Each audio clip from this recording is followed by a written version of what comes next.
안녕하세요. 오늘은 당뇨를 관리하고 혈당을 안정적으로 유지하는 데 도움이 되는 한국에서 쉽게 구할 수 있는 음식들을 소개해 드리겠습니다. 우리가 매일 먹는 음식만 조금 바꿔도 혈당 관리가 훨씬 수월해집니다. 약에만 의존하지 않고 식습관을 바꾸는 것만으로도 몸이 놀랍게 달라질 수 있다는 사실 알고 계셨나요? 오늘 영상 끝까지 보시면 바로 식단에 적용할 수 있는 팁들이 가득합니다. 먼저 소개할 음식은 많은 분들이 이미 즐겨 먹는 고구마입니다. 고구마는 혈당을 급하게 올리는 흰밥과 달리 식이섬유가 풍부해 혈당 상승 속도를 천천히 만들어줍니다. 하지만 여기서 중요한 건 먹는 방법입니다. 군고구마처럼 푹 익혀서 아주 달게 먹으면 오히려 혈당을 올릴 수 있습니다.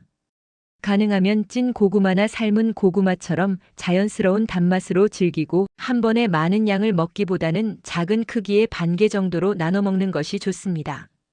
많은 분들이 고구마는 무조건 건강식이라고 생각하지만 양 조절과 조리 방식이 핵심입니다. 다음은 콩류입니다. 콩은 단백질, 식이섬유, 미네랄이 매우 풍부해 혈당을 안정적으로 잡아줍니다. 특히 검은 콩, 병아리콩, 렌틸콩은 GI 지수가 낮아 식사 후 혈당이 오르는 속도를 크게 줄여줍니다. 한국에서는 밥에 검은 콩을 조금 섞어 짓거나 삶은 병아리콩을 간식으로 먹는 방식이 가장 간단합니다. 단백질이 충분하면 포만감이 오랫동안 유지되기 때문에 군것질이 줄고 자연스럽게 혈당도 안정됩니다. 식사 때마다 콩을 조금씩 추가해 보세요. 생각보다 효과가 확실합니다. 세 번째는 당뇨 환자가 꼭 챙겨야 할 채소, 바로 시금치입니다. 시금치는 혈당 조절뿐 아니라 혈관 관리에도 뛰어난데요. 풍부한 마그네슘이 인슐린 저항성을 낮춰주는 데 도움을 줍니다. 그러나 생시금치를 너무 많이 먹으면 옥살산 때문에 속이 불편할 수 있기 때문에 데쳐서 나물로 먹거나 두부와 함께 무쳐 먹으면 훨씬 부드럽고 소화에도 좋습니다. 여기에 참기름을 소량만 넣어 고소하게 무치면 맛도 좋고 몸에도 좋은 완벽한 반찬이 됩니다. 네 번째는 조금 의외일 수 있는 식품, 바로 김치입니다. 물론 과하게 짜고 많이 먹으면 좋지 않지만 자연 발효된 김치는 장내 환경을 개선해 혈당 조절에 도움을 줍니다. 중요한 점은 과하게 익은 김치가 아니라 적당히 익은, 시지 않은 김치를 선택하는 것입니다. 씌어진 김치는 나트륨이 높아 혈압에 부담이 될 수 있으니 적당한 숙성도로 하루 한두 점 정도를 곁들여 드시는 게 좋습니다. 또한 김치에 들어있는 마늘과 생강은 혈당을 안정시키는데 도움이 되는 대표적인 식품이기도 합니다. 다섯 번째 음식은 귀리입니다. 귀리는 수용성 식이섬유인 베타글루칸이 풍부해 혈당을 천천히 올리고 포만감을 오래 유지시켜 당뇨에 큰 도움이 됩니다.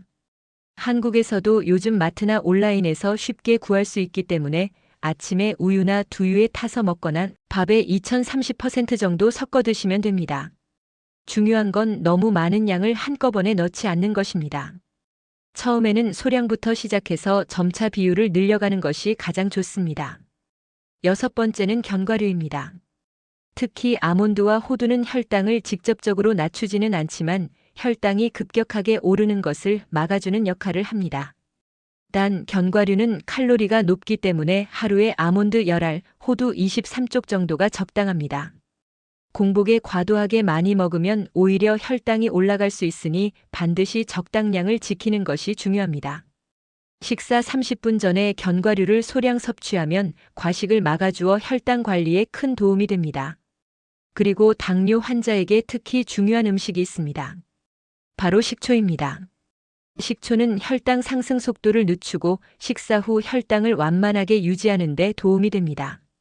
단 식초를 그냥 마시는 것은 위를 자극할 수 있으므로 물에 희석해 하루 한두 번 정도 섭취하는 것이 좋습니다. 샐러드 드레싱에 활용하거나 물 한 컵에 식초 한 스푼을 타서 마시는 방식이 가장 안전합니다. 마지막으로 소개할 음식은 한국인의 식탁에서 빠질 수 없는 생선입니다. 특히 고등어, 연어, 꽁치처럼 오메가3가 풍부한 생선은 혈중 염증을 줄여 인슐린 저항성을 개선하는 데 도움을 줍니다.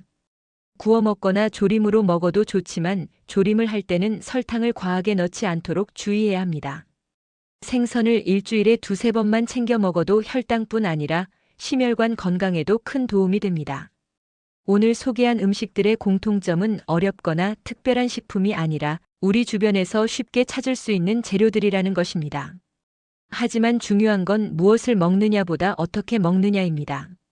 조리 방식, 양 조절, 식사 순서만 잘 지켜도 혈당 관리가 훨씬 쉬워집니다. 식사를 시작할 때는 채소부터 먹고 그 다음 단백질, 마지막으로 탄수화물 순서로 먹으면 혈당이 급하게 오르는 것을 막을 수 있습니다. 그리고 과일은 식사 직후가 아니라 공복을 피한 간식 시간에 소량만 섭취하는 것이 좋습니다. 당뇨는 음식과 습관만 잘 관리해도 충분히 안정적으로 유지할 수 있는 질환입니다. 오늘 알려드린 음식들을 식단에 천천히 부담 없이 하나씩 넣어보세요. 며칠만 지나도 몸의 변화를 체감할 수 있을 것입니다.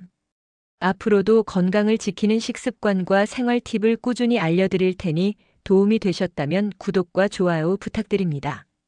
작은 변화가 큰 건강을 만든다는 것 꼭 기억하세요.